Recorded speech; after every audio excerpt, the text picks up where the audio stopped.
video now just so that it's out of the way, so people can just look back to it and see, you know, how I reverted, why I reverted. I'll start off by saying revert means convert. It's the same thing, if anyone's confused. Revert means that you're going back to it, because in Islam everyone's born Muslim, they're born innocent, they're born pure. We're not born like as a mistake, you know, we're not born with a sin. Like Christians say, you know, everyone is born like a clean slate. So I say revert because I'm going back to that state, and that's all that it means. Okay, so I was raised Christian, as I said in my previous video. We went to church, we went to Sundays. I went to Sunday school, me and my brothers. I had a normal family life. I had a mum, a dad, 3 brothers, and things were pretty normal. We weren't like, you know, the most privileged family of them all, but you know, I think we had a pretty normal life. My parents divorced when I was 8, and I went to live with my mum here, and that's when things sort of started getting a bit weird. Because everyone else sort of left Christianity, my whole family, they just sort of left Christianity, and I didn't. I sort of wanted to keep going to church, so I'd get my mum to drop me off at church by myself, and I'd sit through the service listening, learning things, and then she picked me up. When I got to about the age of 13, I started to rebel a bit, and I sort of pretty much lost my religion. I'd tell everyone I was Christian, but I wasn't Christian. I didn't do anything Christian-like. When I was 16, when I was 15 and a half, I moved out. Well, almost 16, I moved out on my own, because I felt like my mum and her new partner had their life and I wasn't really involved in that. They had a daughter and I was sort of an add-on. My brother had already moved out and I felt like I didn't belong in their family, so I moved out. My mum helped me move out, which is kind of weird. She didn't stop me from moving out at all, which I look back now and I think it's kind of sad, but I don't know. I mean, I was happier on my own. So, yeah. I started modelling when I was 16, exactly 16. And they kept telling me, you know, oh, you're going to, you know, go to Milan, you're going to do this, but all you have to do is wear a bikini and lose 4 inches off your butt. And I was like, at the beginning I was like, yeah, I can do that. When they started saying that I was sort of overweight and that I needed to lose weight to continue on as a model, I thought like something's wrong.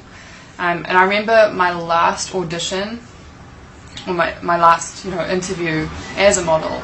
I remember going in there and there were about 20 other girls in there, and I just remember thinking, like, these girls have not eaten anything in a long time. Like, they are really skinny and they're going on about it, saying, you know, salads and, you know, you shouldn't eat there and you should eat this, and it's like, all I was thinking is I just ate Dunkin' Donuts and now I'm here.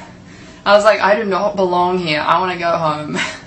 And so obviously I didn't get that job because there were a whole lot of skinny minis around me, so I quit modelling.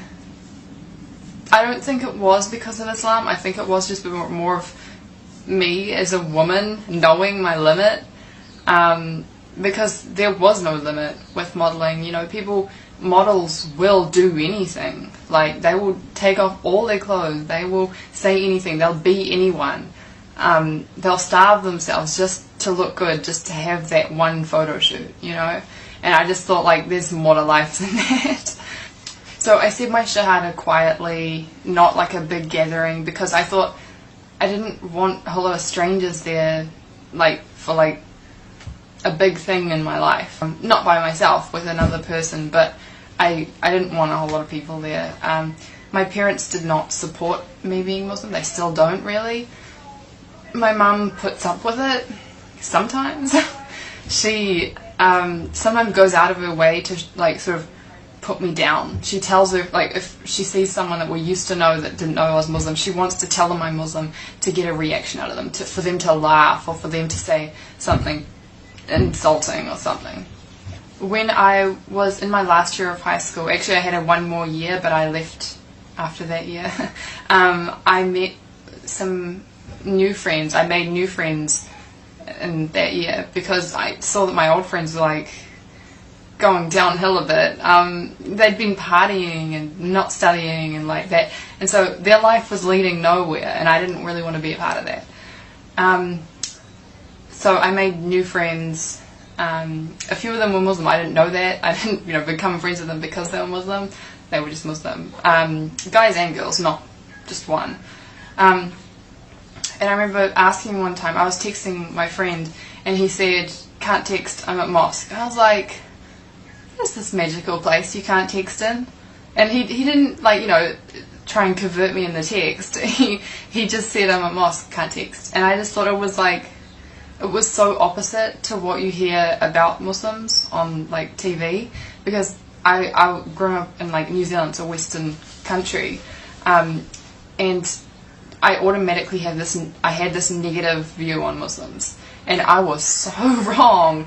I thought they were all bad people. I thought they all hated everyone, but they really don't, and I liked how when Muslims talk to each other, it's like salam brother, salam sister. It's really nice. I like that. It's like respect in Islam, and you don't see that in anything else. And I looked more into it. I kept looking into it, and I had some ups and downs. Some days you wake up and you're like, that's a dumb culture, a dumb religion, and you're like, I don't want to do that. And then other days you wake up and you're like, why did I think that? It's just sometimes it's too much change. You think, this is happening too fast. I want to wear shorts. I want to wear my hair down and show off, and but you do change. I've changed. I've accepted myself, and I like this so much better than what I was before. I started wearing a hijab a year ago, but yeah, I always found it sort of hard. I still do a bit. How I wake up in the morning, I sort of have to tell myself that I'm Muslim. I don't wake up and just know it. I have to remind myself. If I see myself in the mirror without a hijab on, I don't automatically think I'm Muslim. If I almost have to wear this to tell myself that I'm Muslim. And I don't know when that's going to go away, but I hope it does. Born Muslims, do you guys wake up and know that you're Muslim? You can comment below. I actually don't know. Do you wake up and you just know it? I don't know, because I want that. I want to wake up and know that I'm Muslim instead of telling myself that I'm Muslim. My dad hates it. Every time I see him, I hardly see him now because it got so hard. Every time I see him, he always reminds me that I'm going to hell. He's always telling me, that unless I do it this way, I'm going to hell. He's Christian, but he's his own Christian. He's not Baptist. He's not anything like that. He doesn't go to church. He reads a book that tells him how to read the Bible, which I don't think is a good way, because some guy wrote that book on how to read the Bible. That's just that guy's interpretation, and that's what I like about the Quran, because it's just one way. Muslims believe the same thing. They don't sort of interpret it differently. Well, some do, but it's you read the Quran and that's what it is. It is what it says, and that's what I like. I can't really think of anything else to say right now about my revert story, convert story, whatever you want to call it. Kelly reverting to Islam. But if you guys have any questions, leave them below, and I could make a to be continued or part 2 or something like that. Yeah. Sorry about the background as well. That's my university planner, and I can't move further that way because my cat is sitting there sleeping, taking out my whole bed. Anyway, so I'll make another video soon, inshallah.